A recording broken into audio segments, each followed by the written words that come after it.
Sénèque. De la brièveté de la vie, partie 2.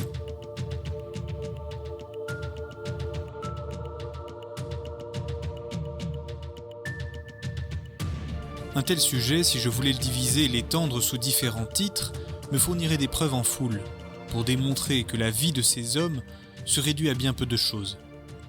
Fabianus, qui n'était pas de ceux qui ne sont philosophes qu'en chair, mais un franc philosophe du vieux temps, avait coutume de dire « Il faut combattre les passions à force ouverte, et non par de subtils discours.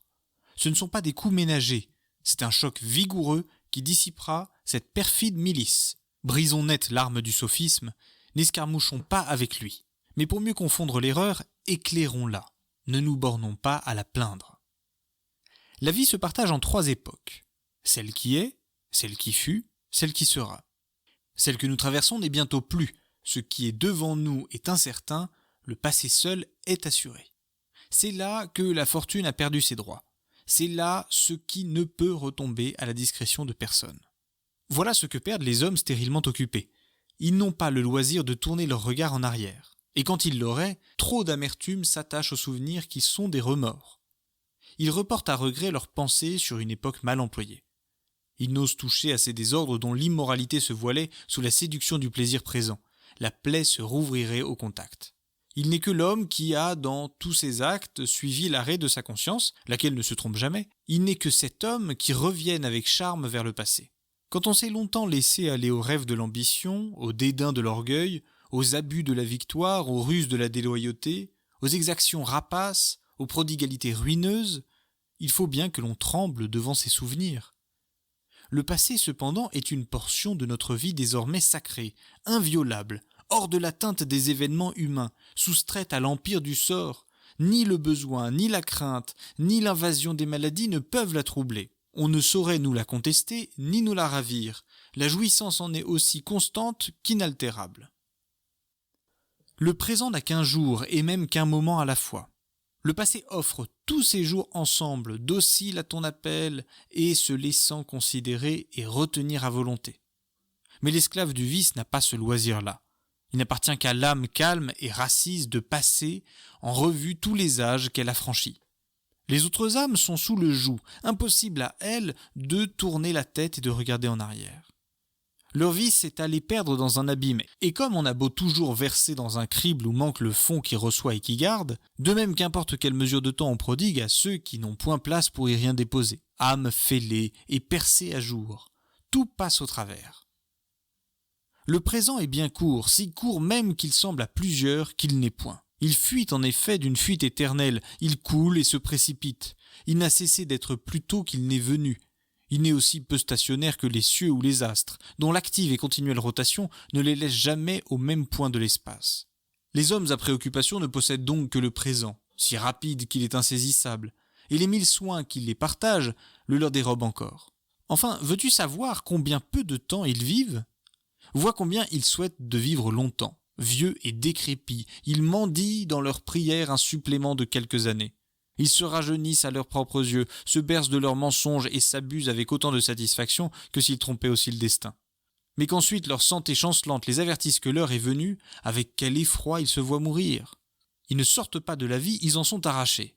Ils se donnent hautement le nom d'insensés pour n'avoir pas pensé à vivre, que seulement ils échappent à la maladie, comme ils sauront goûter le repos. Ils reconnaissent alors combien inutilement ils amassaient pour ne pas jouir, et que tant d'efforts n'ont abouti à rien. Comment au contraire une vie passée loin de toute affaire ne serait-elle pas longue ? Rien n'en est aliéné, ni jeté à l'un et à l'autre.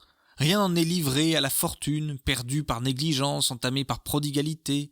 Rien n'en demeure stérile. Tout, pour ainsi dire, est en plein rapport. Ainsi, la vie la plus bornée aura été plus que suffisante. Aussi que le dernier jour vienne quand il voudra, le sage n'hésitera point. Il ira au-devant de la mort d'un pas assuré. Tu demandes peut-être ce que j'entends par homme préoccupé. Ne crois pas que je désigne seulement ceux contre lesquels il faut lâcher les chiens pour les chasser, enfin des tribunaux, ni ceux qu'étouffent honorablement la foule de leurs solliciteurs, ou qui moins noblement se font écraser à la porte d'autrui, ni ceux que d'obséquieux devoirs arrachent de chez eux et envoient se morfondre au seuil des grands, ni ceux que l'appât d'un luxe infâme pousse aux enchères de biens confisqués, sauf à rendre gorge plus tard.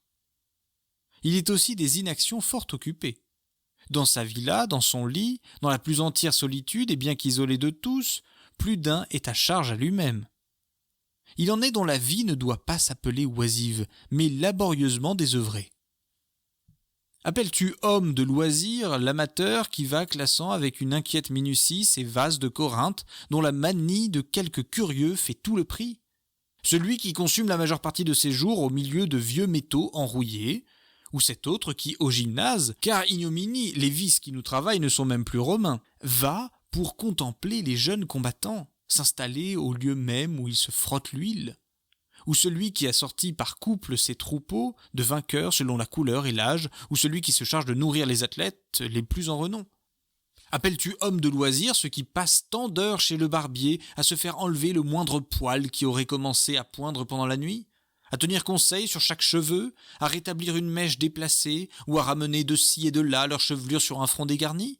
Quelle indignation si le barbier a omis quelques minces détails, oubliant que ce n'est pas un homme qu'il rase! Quelle fureur si le rasoir a entamé leur crinière, si rien dépasse la ligne ordonnée, si chaque mèche ne retombe pas toute dans son anneau spécial! Est-il un de ces êtres qui n'aima pas mieux voir bouleverser l'état que sa chevelure, qui n'ait plus grand souci de l'ajustement de sa tête que de ce qui peut la sauver, qui ne choisisse d'être un homme bien coiffé plutôt qu'un honnête homme? Appelles-tu gens de loisir ceux qui partagent tous leurs moments entre le peigne et le miroir? Et ces autres qui composent, écoutent ou récitent des chansons grave besognes, où ils se torturent pour plier le ton naturel de leur voix, le meilleur comme aussi le plus simple, aux inflexions d'une langoureuse mélodie? Leurs doigts battent incessamment la mesure d'un air qu'ils ont dans la tête. Prennent-ils part aux actes les plus sérieux, les plus tristes même, tu les entends qui fredonnent entre leurs dents? Ces gens-là ne sont pas oisifs, mais oiseusement occupés. Il n'est point jusqu'à leur repas, j'ose le dire, qu'on puisse leur compter comme heure de loisir, quand on voit avec quelle sollicitude ils disposent leur argenterie, quelle importance ils mettent à ce que les tuniques de leur Ganymède soient relevées avec grâce, comme ils sont soucieux de voir en quel état le sanglier va sortir des mains du rôtisseur, et avec quelle célérité leurs valets aux membres bien lisses courront, le signal donné, chacun à leur tâche. Avec quel art l'oiseau sera découpé en tranches de la préparation requise, avec quel empressement de malheureux esclaves essuieront les rebutantes sécrétions de l'ivresse. Tout cela pour atteindre à une renommée de bon goût et de magnificence. Et cette maladie les poursuit tellement dans tous les détails de la vie qu'ils ne boivent ni ne mangent sans y mettre de la prétention. Tu ne compteras pas sans doute parmi les hommes de loisir ceux que l'on transporte de côté et d'autre en chaise ou en litière, qui ont leurs heures pour se faire promener et se croiraient coupables de les manquer, qui ne se baignent en grande ou en petite eau, qui ne mangent que sur la vie d'un autre, et dont l'âme alanguie est tellement énervée par l'extrême mollesse qu'ils ne peuvent savoir par eux-mêmes s'ils ont faim. J'ai ouï dire qu'un de ces délicats, si toutefois désapprendre la vie humaine et ses habitudes doit s'appeler délicatesse, enlevé du bain à bras d'homme et déposé sur un siège, fit cette question. « Suis-je assis ?» Il ignore s'il est assis. Crois-tu qu'il sache bien s'il existe, s'il voit, s'il se repose? Était-ce ignorance réelle ou affectée? J'aurais peine à dire laquelle est le plus pitoyable. Ces sortes de gens sans doute sont fort sujets aux distractions, mais fort souvent ils les simulent. Ils ont des travers favoris qu'ils regardent comme l'enseigne du bonheur. Il est pour eux trop simple et trop ignoble de savoir ce qu'ils font. Ose dire maintenant que nos mimes exagèrent trop souvent la satire de notre mollesse. À coup sûr, ils omettent beaucoup plus qu'ils n'inventent, et nos incroyables excès se sont si fort multipliés dans ce siècle qu'il n'a de génie que pour le vice, que l'on peut accuser la scène de n'en dire pas assez. Grand Dieu, avoir perdu dans la mollesse la conscience de son être au point de s'en rapporter à d'autres pour savoir si l'on est assis. Ce n'est donc pas là un homme de loisir. Cherche un autre terme. Il est malade. Il est déjà mort. Être homme de loisir, c'est avoir le sentiment de ce loisir même. Mais celui-là ne vit qu'à demi, qui a besoin qu'on lui indique en quelle posture est sa personne. Comment pourrait-il se dire maître de la moindre fraction de son temps? Il serait trop long d'énumérer tous ceux qui ont consumé leurs jours aux échecs, à la paume ou à se rôtir le corps au grand soleil. Le repos ne consiste pas en des plaisirs si affairés. Par exemple, et nul ne l'a mis en doute, ne s'évertue-t-il point sans effet ceux que d'oiseuses recherches littéraires absorbent sans cesse? Hors de cela déjà, le nombre est assez grand parmi nous. C'était une maladie grecque de rechercher combien Ulysse avait eu de rameurs, si l'Iliade fut écrite avant l'Odyssée, si ses poèmes sont du même auteur, et d'autres vétis semblables qui, à les garder pour soi, ne font rien pour la satisfaction intérieure, et à les mettre au jour donnent moins l'air d'un savant que d'un fâcheux. Voici les Romains gagnés à leur tour par ce stérile engouement de connaissances futiles. Ces jours derniers jouit certains savants nous relater quels généraux romains avaient les premiers fait telle ou telle chose.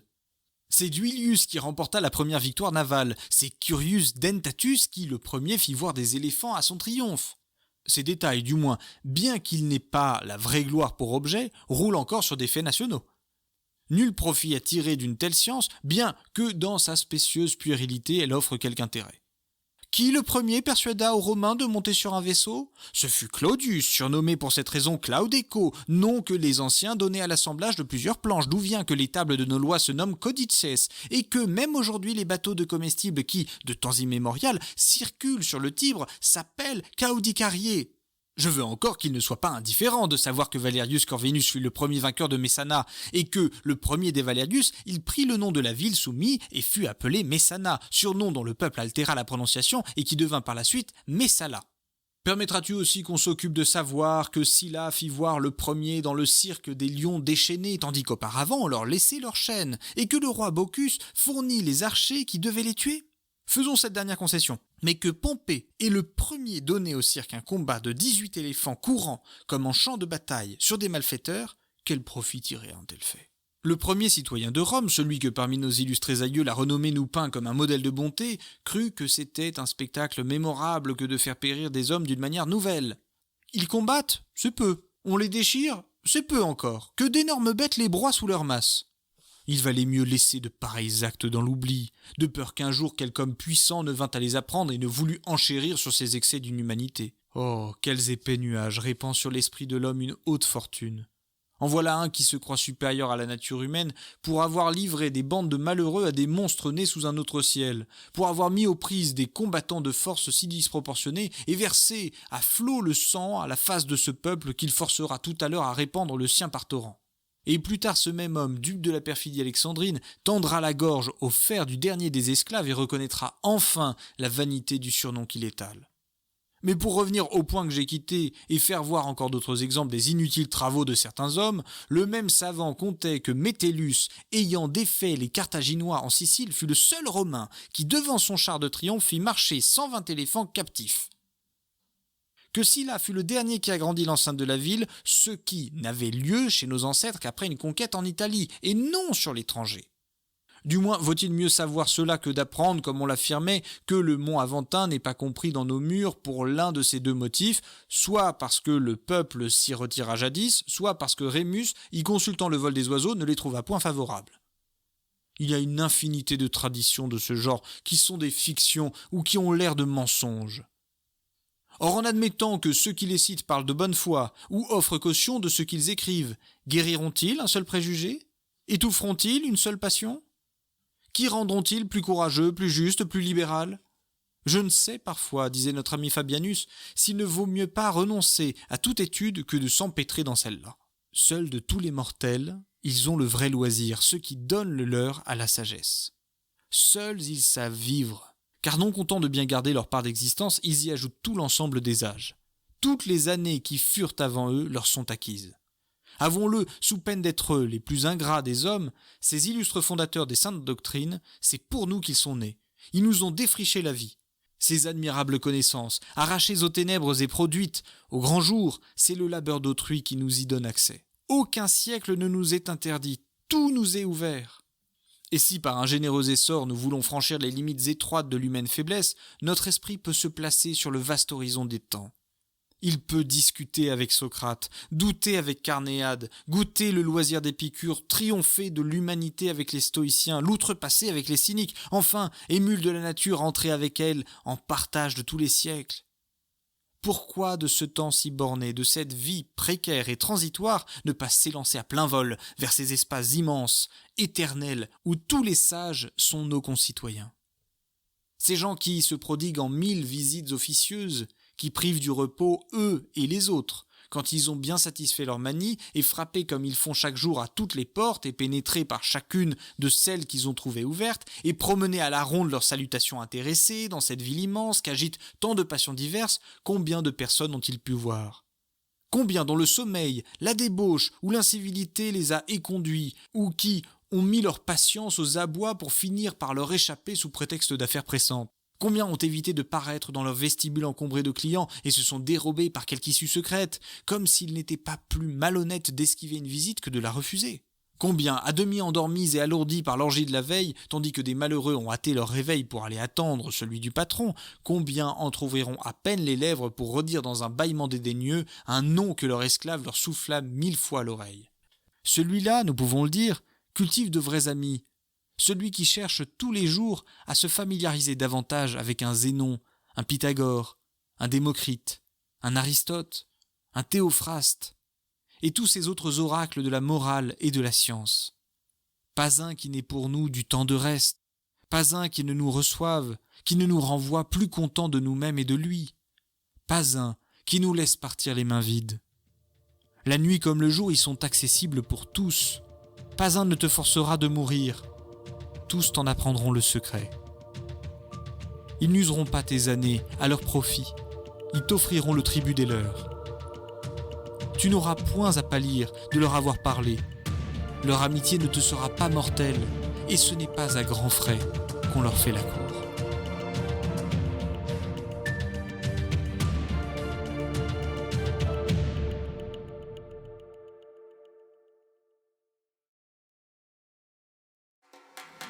Tu peux t'abonner et rejoindre le ghetto. Tu peux commenter l'ensemble des vidéos. Tu peux partager à ceux qui aiment la philo.